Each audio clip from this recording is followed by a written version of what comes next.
অবস্থানের পর এবার একাধিক দাবিতে বিকাশ ভবন ঘেরাও অভিযান চাকরিহারা শিক্ষক শিক্ষিকাদের।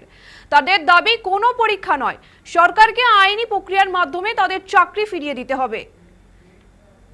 এই মুহূর্তে আমাদের সঙ্গে আছে আমাদের প্রতিনিধি সৌভিক সান্যাল। এখন কি রকম পরিস্থিতি? দেখো পায়েল, প্রথমে জানিয়ে রাখি টানা অবস্থানের পর এবার কিন্তু একাধিক দাবি নিয়ে বিকাশ ভবন ঘেরাও অভিযানে চাকরি প্রার্থীরা, শিক্ষক শিক্ষিকারা, তাদের দাবি কোনো পরীক্ষা নয়, সরকারকে আইনি প্রক্রিয়ার মাধ্যমে তাদের চাকরি ফিরিয়ে দিতে হবে। বৃহস্পতিবার বেলা 12টা থেকে বিকাশ ভবনে ঘেরাও অভিযানের ডাক দিয়েছিলেন যোগ্য শিক্ষক শিক্ষিকার অধিকার মঞ্চ সদস্যরা। সেই মতো আজ বিকাশ ভবনের সামনে জড়ো হন হাজার হাজার শিক্ষক এবং শিক্ষিকারা, যারা কিন্তু চাকরি হারা। সেই রীতিমতো বিক্ষোভ স্লোগান দিতে গিয়ে থাকেন তারা, আর তাদের এই বিক্ষোভ ঘিরে এমনটাই উত্তেজনা বাড়তে থাকে। পাশাপাশি আজকে যে সব্যসাচী দত্তকে ইতিমধ্যেই ঘটনাস্থলে যান এবং তাকে ঘিরেও কিন্তু ইতিমধ্যেই তিনি গাড়িতে নামার সঙ্গে সঙ্গে তাকে ঘিরে কিন্তু বিক্ষোভ শুরু হয়। ইতিমধ্যেই এখন রণক্ষেত্র চেহারা নিয়েছে বিকাশ ভবন। রীতিমতো পুলিশরা পুরো মোতায়েন করা হয়েছে, প্রচুর পুলিশ মোতায়েন করা হয়েছে, যা এখন কিছুটা হলেও মানে স্থিতিশীল রয়েছে। তবে এই মুহূর্তে উত্তেজনা একটা কিন্তু থেকেই যাচ্ছে বিকাশ ভবন চত্বরে। সৌভিক, যেমনটা জানা যাচ্ছে যে রাজ্য সরকারের তরফ থেকে তাদেরকে আশ্বাস দেওয়া হয়েছে, স্বয়ং বলা যেতে পারে যে স্বয়ং মুখ্যমন্ত্রীও আশ্বাস দিয়েছে, কিন্তু তারপরেও এইরকম বিক্ষোভ কেন? তাদের দাবি হচ্ছে তাদের দাবিগুলো মানা হচ্ছে না এবং তাদেরকে একদম সরাসরি চাকরি দিতে হবে, তাদের কোনো ইন্টারভিউ নয়, একদম সরাসরি চাকরি দিতে হবে। এই দাবি নিয়ে তারা কিন্তু এখন অব্দি অবস্থান বিক্ষোভ করবে এবং গতকাল আমরা দেখেছি তারা বিভিন্ন জায়গায় বিভিন্ন কলেজগুলোতে সামনে কিন্তু একটা পথনাটিকা করেছেন। তারপরে কিন্তু তারা আজকে আবার তারা গতকালই বলেছিলেন যে আজকে বিকাশ ভবনে ডাক দেবে। সেই মতো কিন্তু আজকে বেলা 12টার সময় যে সদর দপ্তর এসএসসি যে সদর দপ্তর যে শিক্ষা দপ্তর যেটা বিকাশ ভবন, সেই বিকাশ ভবনে তারা কিন্তু আজকে অবস্থান বিক্ষোভে নেমেছিল। তবে তারা বলেছিল তারা শান্তিপূর্ণভাবে অবস্থান বিক্ষোভ করবে, কিন্তু পুলিশ সেই উত্তেজনার সৃষ্টি করেছে বলে তারা দাবি করছে। তারা সৌভিক, তাদের পরবর্তী পদক্ষেপ কি হতে চলেছে বিক্ষোভকারীদের? এখনো পর্যন্ত তারা কিন্তু বলেছে যে তারা অবস্থান বিক্ষোভ করবে এবং তারা একটা ডেপুটেশন দেবে এসএসসি ভেতরে, এসএসসি ভবনে, সেইখানে বিকাশ ভবনের ভেতরে তারা কিন্তু একটা ডেপুটেশন দেবে। সেই ডেপুটেশন এখনো পর্যন্ত তারা অনেক একসঙ্গে প্রায় 15-16 জন মিলে গিয়ে ডেপুটেশন দিতে চাইছে। তবে এই মুহূর্তে যতক্ষণ না ভেতর থেকে অর্ডার আসবে পুলিশের কাছে, ততক্ষণ কিন্তু তারা ডেপুটেশন দিতে পারবে না। তবে তাদের দাবি পুলিশ যতক্ষণ না তাদেরকে পারমিশন দেবে তাদেরকে তারা কিন্তু ভেতরে ঢুকতে পারবে না।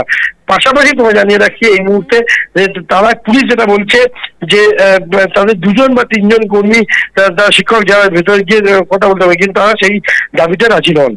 যেমনটা অসংখ্য ধন্যবাদ সৌভিক, আমাদের সঙ্গে ছিল এতক্ষণ আমাদের প্রতিনিধি। যেমনটা সৌভিক জানাচ্ছিল যে বৃহস্পতিবার বেলা 12টা থেকে বিকাশ ভবন ঘেরাও অভিযানের ডাক দিয়েছিলেন যোগ্য শিক্ষক শিক্ষিকার আধিকারিক মঞ্চের সদস্যরা। সেই মতো এদিন বিকাশ ভবনের সামনে জড়ো হয়ে শয়ে শয়ে চাকরিহারা শিক্ষক ও শিক্ষক কর্মীরা তারা বিক্ষোভ দেখাতে থাকে।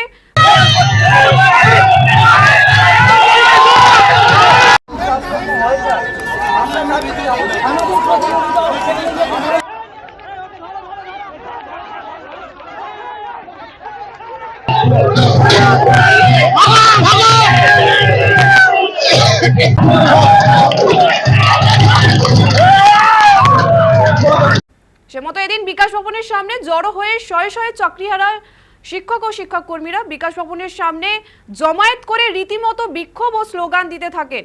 আর তাদের এই বিক্ষোভ ঘিরেই ক্রমেই উত্তেজনা বাড়তে থাকে বিকাশ ভবন চত্বরে। এক পর্যায়ে দরজা ভেঙে ভিতরে ঢুকে পড়েন বিক্ষোভকারীরা। তখন সেখানে প্রচুর পুলিশ কর্মী মোতায়েন করা হয়েছিল। তারা পরিস্থিতি নিয়ন্ত্রণে আনার জন্য চাকরিহারাদের বাধা দিতে গেলে তাদের সঙ্গে বচসায় জড়িয়ে পড়েন বিক্ষোভকারীরা। প্রসঙ্গত সুপ্রিম কোর্টের নির্দেশে চাকরিহারা প্রায় 26,000 শিক্ষক ও শিক্ষক কর্মী। তবে রাজ্যের তাদের পাশে থাকার আশ্বাস দিয়েছে। প্রয়োজনীয় আইনি লড়াইয়েও আশ্বাস দেওয়া হয়েছে রাজ্যের তরফে। শীর্ষ আদালতে রাজ্যের রিভিউ পিটিশন ফাইলও করা হয়েছে। বুধবার গ্রুপ ডি ও গ্রুপ সির চাকরিহারাদের ভাতা ঘোষণা করেছেন মুখ্যমন্ত্রী মমতা বন্দ্যোপাধ্যায়। তবে এরপরেই চাকরিহারাদের দাবি ভাতা নয়, যোগ্যতার ভিত্তিতে চাকরি ফিরিয়ে দিতে হবে। আর তার জন্যই বৃহস্পতিবার বেলা 12টা থেকে বিকাশ ভবন ঘেরাও অভিযানের ডাক দিয়েছিলেন যোগ্য শিক্ষক শিক্ষিকা আধিকারিক মঞ্চের সদস্যরা।